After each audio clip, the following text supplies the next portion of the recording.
ಇನ್ನು ವಿಧಾನ ಪರಿಷತ್ 5 ಸ್ಥಾನ ಗೆಲ್ಲೋದಕ್ಕೆ ಕಾಂಗ್ರೆಸ್ ರಣತಂತ್ರ ರೂಪಿಸ್ತಾ ಇದೆ. ಚುನಾವಣೆಗೆ ಮತ ಹಾಕೋದಕ್ಕೆ 5 ಪ್ರತ್ಯೇಕ ಬಸ್ ವ್ಯವಸ್ಥೆಯನ್ನ ಕೂಡ ಮಾಡಿಕೊಳ್ಳಲಾಗಿದೆ. ವಿಧಾನ ಪರಿಷತ್ 5 ಸ್ಥಾನ ಗೆಲ್ಲೋದಕ್ಕೆ ಇದೀಗ ಕಾಂಗ್ರೆಸ್ನಲ್ಲಿ ಒಂದು ರಣತಂತ್ರ ಶುರುವಾಗಿದೆ. ಆ ವಿಚಾರವನ್ನ ಗೆಲ್ಲೋದಕ್ಕೆ ಕಾಂಗ್ರೆಸ್ ಇದೀಗ 5 ಪ್ರತ್ಯೇಕ ಬಸ್ ಅನ್ನ ಕೂಡ ವ್ಯವಸ್ಥೆ ಮಾಡಲಾಗಿದೆ. 5 ಅಭ್ಯರ್ಥಿಗಳಿಗೆ 5 ಪ್ರತ್ಯೇಕ ಬಸ್ ವ್ಯವಸ್ಥೆ ಇರುತ್ತೆ. ಯಾರು ಯಾವ ಅಭ್ಯರ್ಥಿ ಪರ ಮತ ಚಲಾಯಿಸಬೇಕು ಅಂತ ಗ್ರೂಪ್ ಕೂಡ ಆಗಿದೆ. ತಂಡದ ಪ್ರಕಾರವೇ ವಿಧಾನಸೌಧಕ್ಕೆ ಪ್ರತ್ಯೇಕ ಬಸ್ ವ್ಯವಸ್ಥೆ ಕೂಡ ಆಗಿರತಕ್ಕಂಥದ್ದು. ಅಡ್ಡ ಮತದಾನ ತಪ್ಪಿಸೋದಕ್ಕೆ ಸಿಎಂ ಡಿಕೆಶಿ ಎಲ್ಲ ರೀತಿಯ ಒಂದು ಮಾಸ್ಟರ್ ಪ್ಲಾನ್ ಅನ್ನ ಮಾಡ್ಕೊಂಡಿದ್ದಾರೆ. ವಿಧಾನ ಪರಿಷತ್ ಚುನಾವಣೆಯಲ್ಲಿ 5 ಅಭ್ಯರ್ಥಿಗಳನ್ನ ಗೆಲ್ಲಿಸ್ತಕ್ಕಂಥ ಗುರಿಯೊಂದಿಗೆ ಕಾಂಗ್ರೆಸ್ ನಾಯಕತ್ವ ವಿಶೇಷ ರಣತಂತ್ರವನ್ನ ರೂಪಿಸಿದೆ. ಪ್ರತಿ ಅಭ್ಯರ್ಥಿಗೆ ಸಂಬಂಧಪಟ್ಟ ಹಾಗೆ ಮತಗಳು ಯಾವುದೇ ಕಾರಣಕ್ಕೂ ಸೀಳಬಾರದು ಹಾಗೂ ಅಡ್ಡ ಮತದಾನ ನಡಿಕೂಡದು ಅನ್ನುವಂಥ ಒಂದು ಉದ್ದೇಶ ಇಟ್ಕೊಂಡು 5 ಅಭ್ಯರ್ಥಿಗಳಿಗೆ ಪ್ರತ್ಯೇಕವಾಗಿ 5 ಬಸ್ಗಳ ವ್ಯವಸ್ಥೆಯನ್ನು ಕೂಡ ಮಾಡಿಕೊಳ್ಳಲಾಗಿದೆ. ಯಾವ ಶಾಸಕರು ಯಾವ ಅಭ್ಯರ್ಥಿಗೆ ಮೊದಲ ಪ್ರಾಶಸ್ತ್ಯದ ಮತ ನೀಡಬೇಕು ಅಂತಕ್ಕಂಥ ಒಂದು ಆಧಾರದ ಮೇಲೆ ಗುಂಪುಗಳನ್ನು ರಚನೆ ಮಾಡಿದ್ದಾರೆ. ಅದೇ ಗುಂಪಿನ ಶಾಸಕರನ್ನು ಒಂದೇ ಬಸ್ಸಲ್ಲಿ ವಿಧಾನಸೌಧಕ್ಕೆ ಕರೆದೊಯ್ಯತಕ್ಕಂಥ ಯೋಜನೆ ರೂಪಿಸಲಾಗಿದೆ. ಅಂದರೆ ಯಾವ ಅಭ್ಯರ್ಥಿ ಜೊತೆ ಎಷ್ಟು ಜನ ಶಾಸಕರು ಹೋಗಬೇಕು, ಯಾವ್ಯಾವ ಶಾಸಕರು ಯಾರಿಗೆ ಮತ ಹಾಕಬೇಕು ಅಂಥವರು ಮಾತ್ರ ಆ ಬಸ್ಸಲ್ಲಿ ಅಭ್ಯರ್ಥಿಯ ಜೊತೆ ಇರ್ತಾರೆ.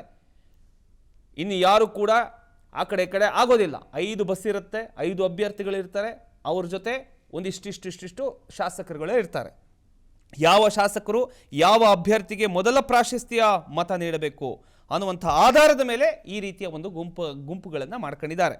ಬಿಡದಿಯ ರೆಸಾರ್ಟಲ್ಲಿ ನಡೆದ ಒಂದು ಸಭೆ ಏನಿತ್ತು, ಆ ಒಂದು ಸಭೆಯಲ್ಲಿ ಶಾಸಕರಿಗೆ ಮತದಾನದ ಕುರಿತು ತರಬೇತಿಯನ್ನು ನೀಡಿದ ಬಳಿಕ ಇದೀಗ ಸಾರಿಗೆ ವ್ಯವಸ್ಥೆಯಲ್ಲೂ ಕೂಡ ಸೂಕ್ಷ್ಮ ಲೆಕ್ಕಾಚಾರವನ್ನು ನಡೆಸಿದ್ದಾರೆ. ಇದ್ರ ಬಗ್ಗೆ ಇನ್ನಷ್ಟು ಡೀಟೇಲ್ಸ್ ನೀಡ್ತಾರೆ ನಮ್ಮ ಪ್ರತಿನಿಧಿ ಧ್ರುವ.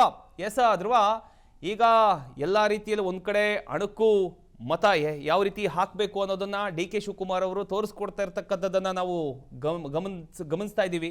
ಅದರ ಜೊತೆಗೆ ಈಗ ಪ್ರತ್ಯೇಕ ಬಸ್ಸನ್ನು ಕೂಡ ವ್ಯವಸ್ಥೆ ಮಾಡಿದ್ದಾರೆ. ಇದ್ರ ಬಗ್ಗೆ ಇನ್ನಷ್ಟು ಡೀಟೇಲ್ಸ್ ಕೊಡೋದಾದ್ರೆ ಯಾವ ರೀತಿ ಇರುತ್ತೆ ಮಾಸ್ಟರ್ ಪ್ಲಾನ್ ಅಂತ?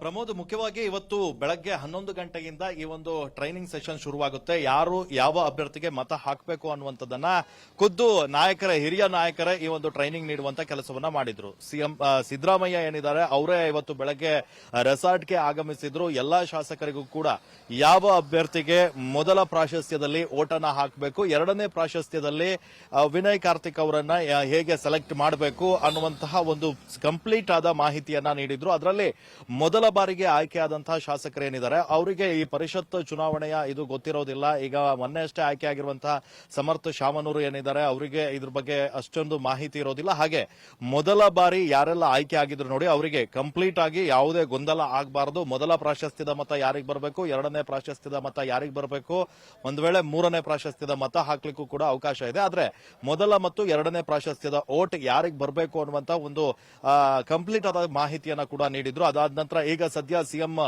ಡಿ.ಕೆ. ಶಿವಕುಮಾರ್ ಅವರು ಕೂಡ ಈಗ ಬಂದಿದ್ದಾರೆ. ಡಿ.ಕೆ. ಶಿವಕುಮಾರ್ ಅವರು ಮತದಾನವನ್ನ ಕೂಡ ಮಾಡಿದ್ದಾರೆ. ಅಣಕು ಮತದಾನ ಪ್ರಕ್ರಿಯೆ 11 ಗಂಟೆಗೆ ಆರಂಭ ಆಗಿದೆ. ಟ್ರೈನಿಂಗ್ ಮುಗಿದ ನಂತರ ಎಲ್ಲ ಬ್ಯಾಚ್ ವೈಸ್ 28 ಜನರ ಒಂದು ಬ್ಯಾಚ್ ಅನ್ನ ಮಾಡಿ ವೋಟ್ ಹಾಕ್ಲಿಕ್ಕೆ ಶುರು ಮಾಡಿದ್ರು. ಈಗ ಸದ್ಯ ಎಲ್ಲರೂ ಕೂಡ ಸಂಜೆ 5 ಗಂಟೆಯ ಒಳಗೆ ಬಂದು ಇಲ್ಲಿ ಅಣಕು ಮತದಾನದಲ್ಲಿ ಭಾಗಿಯಾಗಬೇಕು ಅಂತ ಹೇಳ್ತಾ ಇದ್ದಾರೆ. ಆ ಹಿನ್ನೆಲೆಯಲ್ಲಿ ಎಲ್ಲ ಶಾಸಕರು ಬರ್ತಾ ಇದ್ದಾರೆ, ಸಚಿವರು ಬರ್ತಾ ಇದ್ದಾರೆ, ಮಾಜಿ ಸಚಿವರು ಬರ್ತಾ ಇದ್ದಾರೆ.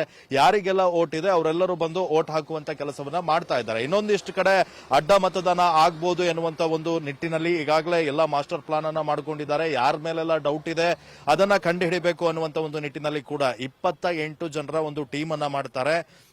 ಈಗ ಹರಿಪ್ರಸಾದ್ ಅವರಿಗೆ 28ರಿಂದ 29 ಜನ ಮೊದಲ ಪ್ರಾಶಸ್ತ್ಯದಲ್ಲಿ ವೋಟ್ ಹಾಕಬೇಕು ಅಂದ್ರೆ ಅವರನ್ನ ಒಂದು ಟೀಮ್ ಮಾಡಿ ಅವರನ್ನ ಬಸ್ಸಲ್ಲಿ ಬೆಂಗಳೂರಿಗೆ ಕಳಿಸ್ತಾರೆ. ಅವರೆಲ್ಲರೂ ಒಟ್ಟಿಗೆ ಹೋಗಿ ಅಲ್ಲಿ ಮತದಾನವನ್ನ ಹಾಕ್ತಾರೆ. ಆಗ ಯಾರಾದ್ರೂ ಮಿಸ್ ಆದ್ರೆ ಯಾರು ಅಡ್ಡ ಮತದಾನ ಮಾಡಿದ್ರು ಅನ್ನೋದನ್ನ ಕಂಡುಹಿಡಿಯಲಿಕ್ಕೂ ಕೂಡ ಈ ಒಂದು ನಿಟ್ಟಿನಲ್ಲಿ ಮಾಸ್ಟರ್ ಪ್ಲಾನ್ ಅನ್ನ ಮಾಡಿಕೊಂಡಿದ್ದಾರೆ. ಈಗಾಗಲೇ ವಿನಯ್ ಕಾರ್ತಿಕ್ ವಿನ್ ಆಗಲೇಬೇಕು ಅನ್ನುವಂಥದ್ದು ಈಗ ಕಾಂಗ್ರೆಸ್ನ ಮುಂದಿರುವಂತಹದ್ದು. ಸೊ ಈ ಒಂದು ನಿಟ್ಟಿನಲ್ಲಿ ಜೆಡಿಎಸ್ನ ಕೆಲವೊಂದಿಷ್ಟು ನಾಯಕರನ್ನ ಸಂಪರ್ಕ ಮಾಡುವಂತ ಕೆಲಸವನ್ನ ಮಾಡ್ತಾ ಇದ್ದಾರೆ, ಜೆಡಿಎಸ್ನ ಶಾಸಕರನ್ನ. ಇನ್ನೊಂದ್ ಕಡೆ ಜೆಡಿಎಸ್ ಜೆಡಿಎಸ್ ಕೂಡ ತಮ್ಮ ಮೊದಲ ಅಭ್ಯರ್ಥಿ ಅಂದ್ರೆ NDA ಮೂರನೇ ಅಭ್ಯರ್ಥಿ ಗೋವಿಂದರಾಜು ಅವರನ್ನು ಕೂಡ ಗೆಲ್ಲಿಸಬೇಕು ಅಂತ ಈಗಾಗಲೇ ರಣತಂತ್ರವನ್ನ ಹೂಡ್ತಾ ಇದ್ದಾರೆ.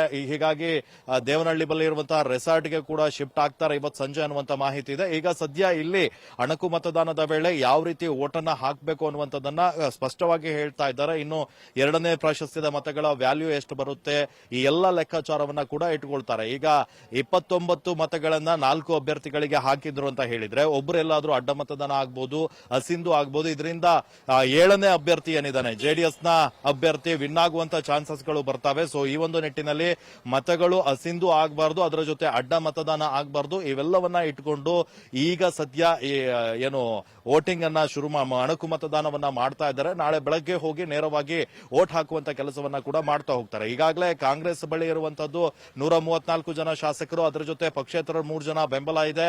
ಇನ್ನು ಇಬ್ರು ಜೆಡಿಎಸ್ ಬಿಜೆಪಿಯಿಂದ ಉಚ್ಚಾಟಿತ 2 ಶಾಸಕರು, ಒಟ್ಟು 139. ಕಾಂಗ್ರೆಸ್ ಅವರಿಗೆ ಮೊದಲ ಪ್ರಾಶಸ್ತ್ಯದಲ್ಲಿ 28 ಮತಗಳನ್ನ ಒಬ್ಬರಿಗೆ ಹಾಕ್ತಾ ಹೋದ್ರು. 4 ಅಭ್ಯರ್ಥಿಗಳು ಸುಲಭವಾಗಿ ಗೆಲ್ಲಬಹುದು. 5ನೇ ಅಭ್ಯರ್ಥಿ ಆಗಿರುವಂತಹ ವಿನಯ್ ಕಾರ್ತಿಕ್ ಅವರಿಗೆ 27 ವೋಟ್ಗಳು ಆಗ್ತವೆ. ಸೊ ಅವರನ್ನ ಯಾವ ರೀತಿ ಗೆಲ್ಸ್ಕೊಳ್ಬೇಕು ಅನ್ನುವಂತ ಒಂದು ನಿಟ್ಟಿನಲ್ಲಿ ಒಂದಿಷ್ಟು ಸ್ಟ್ರಾಟಜಿಗಳನ್ನ ಮಾಡ್ಕೊಳ್ತಾ ಇದ್ದಾರೆ. ಒಂದು ವೇಳೆ ಮೊದಲ ಪ್ರಾಶಸ್ತ್ಯದಲ್ಲಿ 4 ಜನರಿಗೂ 29 ವೋಟ್ಗಳನ್ನ ಹಾಕ್ತಾ ಹೋದ್ರೆ ಈ ವಿನಯ್ ಕಾರ್ತಿಕ್ ಅವರಿಗೆ ಎಷ್ಟು ವೋಟ್ ಬರ್ತವೆ? ಎಲ್ರಿಗೂ 4 ವೋಟ್ ಕಮ್ಮಿ ಆದಾಗ 24 ವೋಟ್ ಆಗುತ್ತೆ. ಅದರಿಂದ ಎರಡನೇ ಪ್ರಾಶಸ್ತ್ಯದಲ್ಲಿ ಇರುವಂತಹ 4 ವೋಟ್ಗಳನ್ನ ಸೇರಿಸಬಹುದು.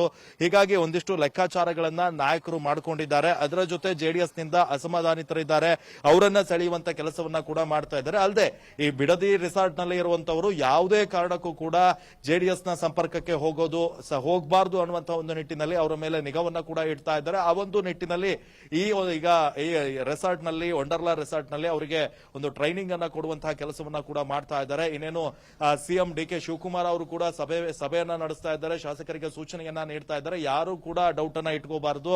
ಈ ಮೊದಲ ಪ್ರಾಶಸ್ತ್ಯದ ಮತ, ಎರಡನೇ ಪ್ರಾಶಸ್ತ್ಯದ ಮತಗಳ ಲೆಕ್ಕಾಚಾರಗಳನ್ನ ಸ್ಪಷ್ಟವಾಗಿ ಹೇಳ್ತಾ ಇದ್ದಾರೆ. ಈಗ 5 ಬಸ್ಗಳು ಹೋಗ್ತಾವೆ ನೋಡಿ, ಆ ಬಸ್ ಅಲ್ಲಿ ಯಾರ್ಯಾರಿಗೆ ವೋಟ್ ಹಾಕಬೇಕು, ಇನ್ನು 5ನೇ ಅಭ್ಯರ್ಥಿ ಆಗಿರುವಂತಹ ವಿನಯ್ ಕಾರ್ತಿಕ್ ಅವರಿಗೆ ಯಾರು ವೋಟ್ ಹಾಕಬೇಕು, ಅವರಿಗೆ ಇನ್ನೊಂದು ಬಸ್ ನ ವ್ಯವಸ್ಥೆಯನ್ನ ಮಾಡಿದ್ದಾರೆ. ಸೊ ಅವರಿಗೆ ಶಾರ್ಟೇಜ್ ಆಗುವಂತಹ ವೋಟ್ ಗಳನ್ನ ಹೇಗೆ ಹೊಂದಿಸ್ತಾರೆ ಅನ್ನೋದು ಇಲ್ಲಿ ಸಾಕಷ್ಟು ಕುತೂಹಲವನ್ನ ಮೂಡಿಸಿರುವಂತಹದ್ದು.